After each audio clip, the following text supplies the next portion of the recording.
Shabbat Shalom.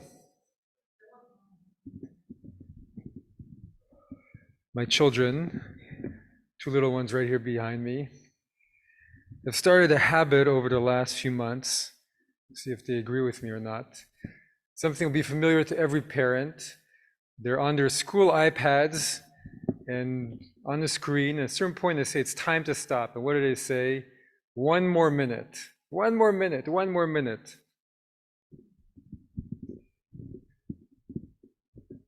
And most times they say, okay, 1 more minute, which becomes 4 or 5 minutes.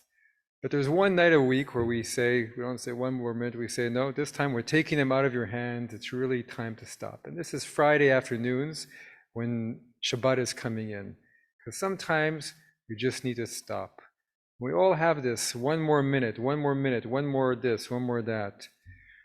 So tomorrow in our Parsha, which is all about the golden calf, and it's in the middle of a whole section of the Torah of the book of Exodus. So we have the description of the building of a tabernacle spanning many, many chapters.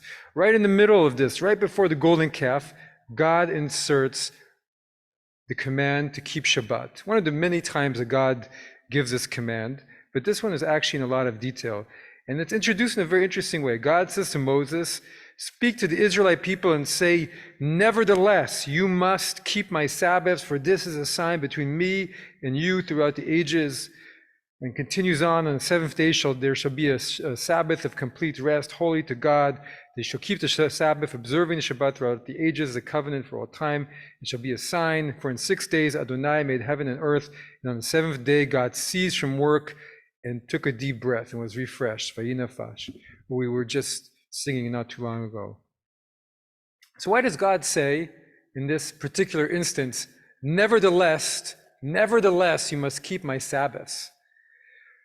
And so the commentators over the ages say, well, what was just happening? God was instructing them in building the tabernacle, the Mishkan, the house for God.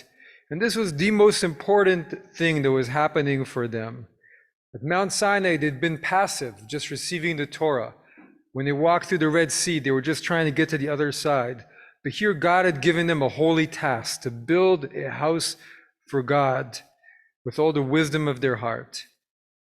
And so they must have thought that building the house for God was more important than Shabbat. They should continue building it, even though it was Shabbat, because they're in the middle of it. But God was saying, nevertheless, even though you're in the middle of this task, stay with Shabbat.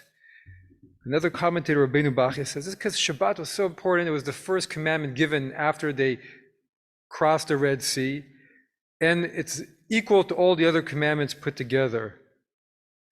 It's right. It's very easy to think, one more text message before I get on to what I really want to get on to. One more activity, one more work email, one more bit of this. It's not only about the day of Sabbath itself, but it's about putting aside that time for spiritual renewal. Because in 6 days God worked, but on the seventh day God vayinafash, God took a deep breath, not meaning that God was relaxing, but that God took a deep breath and ensouled the world, because without that seventh day, the world lacked soul. And as the Baal Shem Tov, the founder of Hasidism, says, we know that God's true name is Menucha, which means rest. So if God's name is rest, why are we also restless? And the answer is because we've forgotten who we truly are, because we are also truly in a place of rest. And so we've been given 1 day, which is a gift of Shabbat, to remind ourselves that our true nature is to be at rest. And then maybe this is one of the Jewish teachings for the world. We need to carve out Shabbat, whatever that looks like. And it's so easy to say, I need to do this, I need to do that. I'm building the tabernacle, it's more important than anything. Or the golden calf is happening around me, the whole world is collapsing. I can't stop. But nevertheless, it's a sign between God and us for all time that we need these periods of complete spiritual renewal, away from all distractions. And they're holy to God, part of the cosmos.